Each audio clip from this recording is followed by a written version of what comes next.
قال لا تخافا إنني معكما أسمع وأرى. عاملين ايه؟ وحشتوني جدا، بقالي كتير قوي بصراحة، ولا سجلت ولا صورت ولا اي حاجة. بسبب طبعا ان انا محشورة في الامتحانات، انتوا اكيد عارفين. قبل ما نبدأ الفيديو النهاردة نتكلم عن كل مشاكل الثانوية عامة اللي بتقابلك الفترة دي، والفترة دي ممكن تعمل ايه، مع اني نزلت الكلام ده كذا مرة، بس انا مش عارفة ليه انتوا بتحبوا ان البني ادم يعيد ويزيد في نفس الكلام. بس تمام. قبل ما نبدأ الفيديو ما تنساش تصلي على النبي. اول حاجة هنتكلم عنها وهي النوم. اعمل ايه انا نومي متلخبط او بنام كتير او ما بعرفش انام؟ اول حاجة، انت لما تيجي تنام بالليل هتعقد نيتك ان انت تصحى الفجر، ما تعقدش نيتك ان انت صاحي تذاكر، هتلاقي نفسك ممكن تصحى. لما تقول ان انت هتصحى الفجر او تعقد نيتك ان انت تصحى الفجر، بصراحة يعني انا، معلش التسجيل قطع، ما علينا. لما بتعقد نيتك ان انت تصلي الفجر، بحس ان احنا بنقوم، يعني بحس ان الملايكة محوطنا، بحس ان، عارف لو انت كده كده بتقوم وبتقوم فايق. انا يعني جربتها كذا مرة، مش بقولكوا كلام من الهوا. بالنسبة انك لازم تشرب مية قبل ما تنام. قبل النوم اكيد انت عرفت الكلام ده من مليون فيديو قبل ما تتفرج على الفيديو ده. قبل النوم ب6 ساعات ما تشربش فيها حاجة فيها كافيين، زائد ان انت اشرب ميه كتير قبل ما تنام. هتقولي ليه؟ هقولك بجد بجد وما تضحكش عليا، انا لما بشرب ميه كتير قبل ما انام ممكن اصحى على الفجر بالظبط عشان ادخل الحمام. لما بدخل الحمام بفوق. تمام. اسمع مني بس، ده منبه طبيعي بقى. اشرب ميه كتير قبل ما تنام. بالنسبه للفيزياء والكيمياء والاحياء والجيو اللي انت مش عارف تحل فيهم حاجه، وكل ما تحل بتحل غلط ومش عارف تحل شوامل من امتى. اولا كده سيبك من كل اللي على اليوتيوب اللي بيقول انا لا ما تحلش شوامل من دلوقتي. انا كنت بحل شوامل في ليله الامتحان.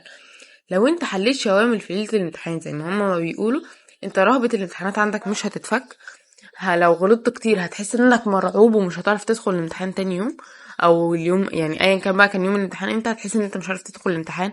انما من دلوقتي انت بتشوف انت بتغلط في ايه وبتعيد عليه وتذاكره مره واتنين وتلاته لغايه الامتحان.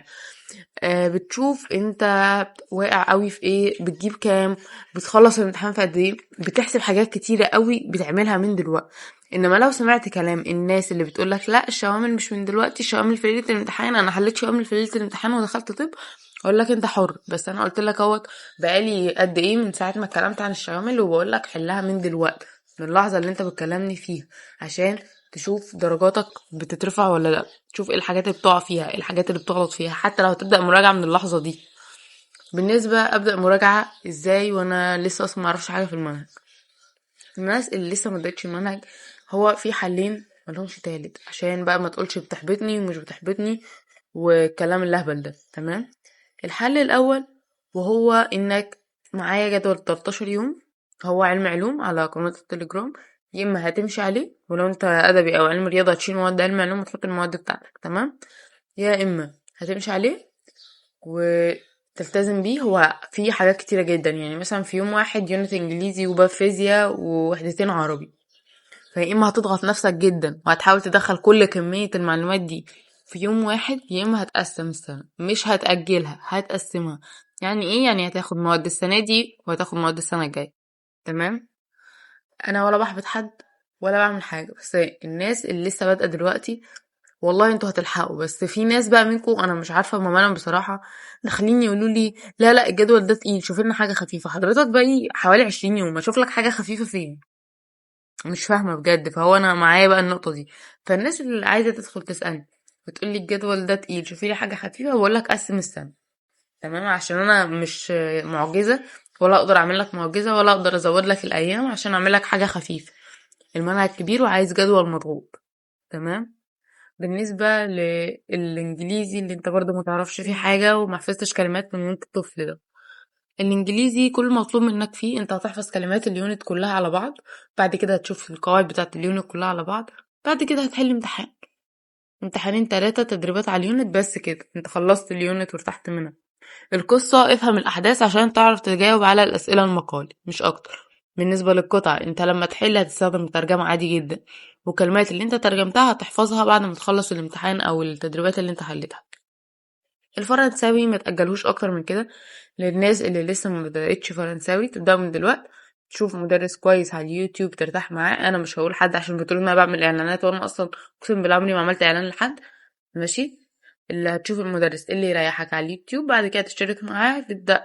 ما تطلبش كتب حد الفترة دي. لو طلبت كتب انت بجد سوري هتبقى عيل يعني حيوان فعلا.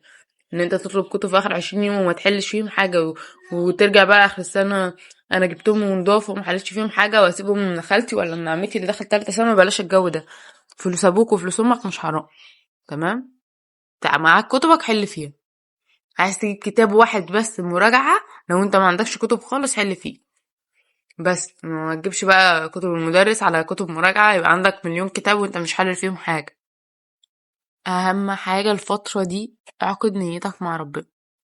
صلي كل يوم ركعتين قضاء حاجة، وبعدهم اقرأ سورة ياسين واقعد ادعي، وبعد كده ابدأ مذاكرة. وعايزة اقولك كمان سورة البقرة هي كويسة جدا وحرفيا حلوة جدا لما تقرأها في يومك. اقرأها مش تشغلها.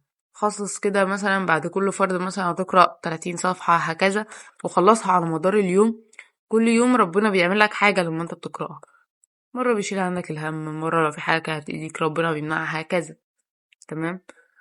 وانا ما عنديش كلام تاني اقوله، وزهقت من ان انا ممكن افضل اعيد في الكلام اللي بقوله واعيد وازيد فيه، والناس برضو مش قادرة تستوعب ان لسه في وقت وانك ممكن تلحق. انا مش بقولك الكلام ده ولا عشان نلم مشاهدات، محدش يتفرج عادي جدا. الفكرة معايا هو ان لو في شخص واحد بس بيستفاد وبيدعيلي فدي عندي بالدنيا. ده رقم واحد. رقم اتنين، ذاكر واعمل اللي عليك والنتيجة بتاع ربنا، وقلتها مليون مرة. النتيجة مش بتاعتك، النتيجة بتاع ربنا. يعني لو دخلت تجارة ولا حقوق دي مش كلية وحشة. بوس ايدك وش وظهر ودي هداية من ربنا. عادي حضرتك. انا كنت عايزة ادخل طب بشري ودخلت اداب علم نفس اقليمي. تمام. آه، اداب دي كانت حلمي وانا في ابتدائي، حلمي وانا طفله وما اعرفش يعني ايه اصلا. كنت كل اللي انا اعرفه دكتور نفسي. بس ده انا عايزه ابقى زي الدكتور النفسي. ماشي. وعايزه ابقى زي المعالج النفسي والكلام ده. جيت بقى في اعدادي وثانوي اهلي لا يا صيدله يا طب بشري يا مش عارفه ايه يا ده. ودخلت علم علوم بالعافيه مع اني كنت عايزه ادخل ادبي اصلا. وقلت خلاص انا ان جالك العوز باخده بجميله، واحاول ان انا احب الموضوع ده. حاول ان انا احب الموضوع ده وخلاص بقى. يعني جات لي بقى من ربنا. ودخلت الكلية اللي انا كان نفسي اطلع منها حاجة. ولو في دوشة في الفيديو انا هحاول اشيلها، ولو ما عرفتش اشيلها تقبلوني زي ما انا مش عارفة انا ايه الرخامة اللي عندي دي. بس واللي محتاج حاجة يبعتلي انستا او تليجرام. توحشوني. باي.